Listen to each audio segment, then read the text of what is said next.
At the end of a 14-hour-long trip from the jungles of central Vietnam to northern Vietnam to Ha Long Bay, with a cruise leaving in 15 minutes and a non-refundable flight booked from Vietnam to Toronto in 3 short days, I realized that my passport, along with most of my belongings, were in the cargo hold of a bus that I thought I had no chance of locating. Now, before I tell you how this ended and I get to the moral of the story, we're going to rewind the clock a little bit to give you guys some context because it's going to be important. So we were in the jungles of Phang Nga on a caving expedition. We had slept in the jungle with a team overnight. And the next evening we were done and we were going to be taking 2 night buses from the Phang Nga town to Ha Long Bay. Now, we had booked the bus routes to Ha Long Bay with the hostel that we were staying in Phang Nga. They informed us that it would be a 10-hour trip before we booked it. So we went ahead and booked it and booked a cruise for the afternoon that we would be arriving in Ha Long Bay. So the way the time worked out, we were supposed to leave at 9 p.m. We're supposed to leave central Vietnam at 9 p.m. and arrive at 7 a.m. the next day. When we arrived at the location where the bus was supposed to pick us up, I asked some questions and we were informed that it would be 11 a.m. that we would be getting to Ha Long Bay. And our cruise was scheduled for 11:30. So me and my partner were both a little bit stressed by this. We figured, okay, that's a little too close for comfort. You know, we're not going to get our money back if we miss the cruise, but nothing we could do at this point. Might as well just enjoy our trip.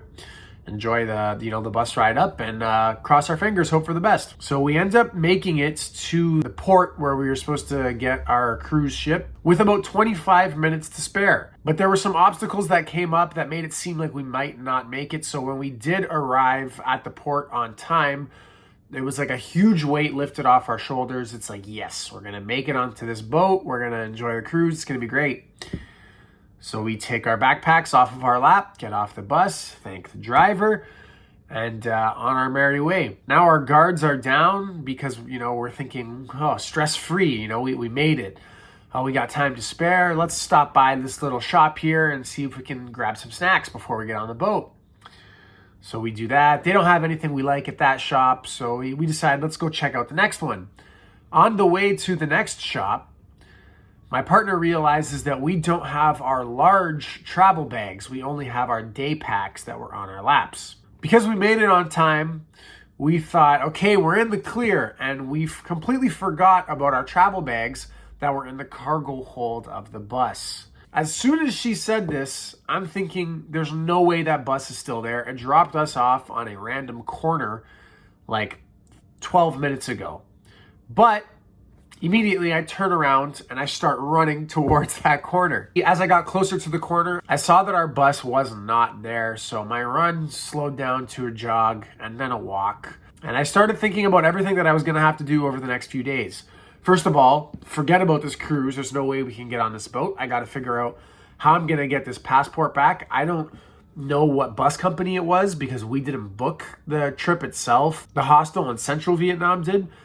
I don't know the bus driver's name. He didn't really speak English. I don't have a phone number to call. So I'm thinking, okay, I guess I'll call up the hostel, ask them who they booked with. But even then, I'm thinking this is probably gone. They're going to play dumb. They're going to, keep all my belongings. I'm going to have to go to the Canadian embassy and try to get a passport in the next few days. If not, I'm going to lose like $1,000 on this flight. So this is all going through my head at like 1,000 miles an hour. I'm already thinking about what I'm going to have to do to get this passport back. The fact that, we weren't going to make the cruise was like the least of my worries. I didn't give 2 shits about the cruise anymore. I was just thinking, okay, I need to try to get a passport before it's time to get on this flight in 3 days. To my surprise, the very same corner that the bus dropped us off, I see a bus that looks exactly like ours doing like the exact same route that it did when it dropped us off. It's like passing where it dropped us off and it's making a turn. So I'm praying to God that that's our bus and I just start running after it. My run that slowed down to a jog to a walk and left me hopeless quickly became a run once again when I saw that bus. Now, I don't even know if it's our bus. I'm just like, fingers crossed. I hope it is. Last ditch effort. I'm waving my arms. I think it's going to see me. It doesn't see me. So it's driving away. I'm like, you got to be kidding me. So now I'm sprinting as fast as I can in sandals in the middle of the road in Vietnam, screaming, trying to get this bus to hear me, waving my arms to see me. Nothing. It's gaining some distance on me now. So I'm like, head down, getting my breathing in a cadence and just going as fast as I can. I hear a bunch of honking behind me, and I thought it was somebody telling me to get out of the way because I was sprinting in the middle of the road. There wasn't much traffic. I don't have a death wish, don't worry. And I turn around and I see a bus driver honking his horn, waving at me like this, like, get on, get on. So I'm like, today's my lucky day. I get on the bus. I ask him, are you going to follow that bus? He goes, yeah, I'll help you. He chases the bus down. The bus stops to let some other passengers off. I needed that to happen. I was like praying for that miracle. And then I'm praying that it's actually the same bus. I don't even know if it's the same bus. But he stops behind it. I get out. I see it is the same bus. As the driver's letting other passengers off, I go grab my bags. And no problem. I got all our stuff back, both mine and my partner's bag. And my passport was in my bag, so hallelujah, problem solved. Everything that I was going through in my head, I'm not going to have to do any of that now. And in fact, I could still get on my cruise. So I go back to, the kilometer away from where I came from to get back on the boat. And now I'm just laughing my head off. My girlfriend's laughing at me. We're laughing at the whole situation. It's like, oh man, that could have been bad. That could have been really bad. And it made me think. We had been a little bit stressed about the fact that we were going to miss the boat. But once the problem of a missing passport came into play, the idea of missing the cruise was like no big deal. Like I didn't even care that we were missing the cruise. I was like, if I could just snap my fingers, get my passport back, and lose the $150 on this cruise, I would do that in a heartbeat. Like that's when I was facing the problem of, oh shit, I don't have a passport. Where the hell is this bus? How am I going to get a hold of it? So it really gave me some perspective. And the perspective that it gave me was catching that cruise didn't matter all that much. Like we would have been out some money, but we could have got on a different cruise the next day, still had a wonderful time, and then go to Hanoi where we were going to spend a day or two before we fly out. That was the worst that could happen if we didn't make it to the port on time to catch the cruise that we had originally booked. And then me and my partner were having a conversation, now that we can make light of all of this, it's all behind us. And she made a comment like, honestly, how bad would it have really been if you couldn't get your passport back and, all your stuff? Well, it's a few $100s worth of belongings, mostly just the clothes and the backpack itself. And then the process of getting a passport and potentially losing the money on the flight. But it's not as if, we had run down our bank accounts while we were over there. So it wouldn't have been a problem for us to just book new tickets. And realistically, I would have been able to get a passport back, even if it took me a couple weeks. It would have been fine. We would have just had a couple more weeks in Vietnam, and I would have been waiting for a passport to arrive. And our trip would have just been a little bit more expensive than we had planned. But we still would have had our health and wellness. Nobody close to us would have been harmed. We'd still be coming back to our apartment. It's not like the house burned down. And this made me realize the issue of losing the passport that, 13 minutes ago I was freaking out about. This is in Vietnam, I mean. Suddenly I was like, even if that did happen, it wouldn't have been that bad. And then I was thinking, the fact that we reflected on what's the worst that could have happened really put things into perspective. Like, yeah, it wouldn't have actually been that bad. And that's a question that over the last 6 weeks, that happened about 6 weeks ago when we were over there, I've been asking myself when I'm faced with a bit of an issue. What's the worst that could happen? Like, let's say you are bordering failure for a class that you're taking in school. You're really stressed about not doing well on your exam. What's the worst that could happen? Let's say you get a bad mark. If your bad mark means you fail the class and you have to take it again, that's going to take up a lot of your time. That's good for you to gain some perspective and say, okay, maybe I should really study for this one. I should put in a lot of time. But a lot of times there's issues that we have a stress response towards, like, oh man, I can't find a parking spot. And you get pretty frustrated. What's the worst that can happen? You got to spend some more time looking for a spot, or maybe you got to go park on the street. Maybe you got to pay for parking because there's no free parking available. In the grand order of things, in the big picture, is that really worth being stressed out over? Like, if you ever actually find yourself in that example, remind yourself, like, what's the worst that can happen? I got to pay for parking. I'm out $20.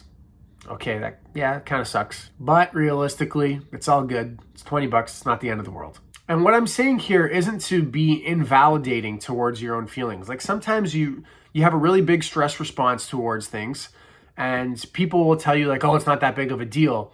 And that's like the last thing you want to hear, because it feels like it's a big deal to you. It genuinely feels that way. And so somebody telling you, oh, get over it, or it's not that big of a deal, probably isn't going to help. But what I'm inviting you to do is to consider the actual consequences of an issue. Like, what's the worst that could happen? Take your issue, evaluate it, and picture the worst case scenario. It can really put things into perspective for you, like when you yourself think through it, and help you see that maybe the situation is not as dire as you thought. And that'll help you relax a little bit. That'll help you calm down. And not only that, there's real utility to questioning the worst case scenarios too. Like, not in a neurotic sense, but if you kind of play through that in your mind, not only is there a good chance that it'll let you see that the situation isn't as bad as your nervous system might think it is, but it can also help you have some contingency plans and prepare for potential challenges that might arise. Now, on the other hand, if you are somebody who is a pretty anxious person, you have to be very careful with this. You have to be very careful with, thinking through the worst case scenario. Personally, I find when I use this technique, it is a tool to gain perspective on an issue or a challenge that I'm facing and I'm feeling stressed out by. And that perspective often helps me relax a little bit, because I will recognize it's not as big of an issue as my stress response is making it out to be. But if you ask this question in a way where you are being very emotionally charged about it, and letting it snowball your anxiety and just cause this like catastrophic mess in your internal response, if you let it just feed your anxiety, then obviously it's not going to help you reduce your stress. This is like a technique that you can use that is somewhat separate from the emotional response that you're having. So it really helps you like step outside of yourself for a second and really just try to evaluate objectively. And then the emotional self that's kind of reading that observation back can recognize, okay, it's not as bad as I thought. So this is just a way to really put your problems into perspective, help reduce your stress in the face of your problems by just asking, like, what's the worst that can happen? Or how bad really is this? So best case scenario, you ask that question and your stress levels are going to come down, because you're going to see the situation isn't as bad as your nervous system is making it out to be. Or worst case scenario, maybe it actually is that bad. You're not any worse off than when you started. Now you're actually just on a path of rational thinking. You're evaluating the situation. Now you're on a path of problem solving. So really there's no losing here if you kind of take a step back and evaluate this mindfully and rather objectively. If you're evaluating the situation from a very anxious, stressed, overwhelmed place, then proceed with caution. Try not to let yourself snowball down a hill of anxiety. I don't know, maybe you guys have tried this and it really isn't good for you. But in my experience, I've been doing this like whenever even a small problem comes up, and it actually instantly helps me. It helps me reduce any stress, any frustration that I might be having with regard to the problem, because I recognize it's not that big of a deal actually. And that is usually the case if you use this method consistently. So I hope you liked my story. I hope you liked the moral of this story. It's kind of counterintuitive at, thinking about the worst that could happen. People might tell you don't think of the worst case scenario, but sometimes it can actually help you realize that even the worst case scenario isn't that bad. So yeah, like I said, a little bit counterintuitive. Let me know what you think in the comments down below. I'm curious. If you liked this video, be sure to give it a like and subscribe to my channel for more content like this. Thanks for watching, guys. Take care. I'll see you in the next one.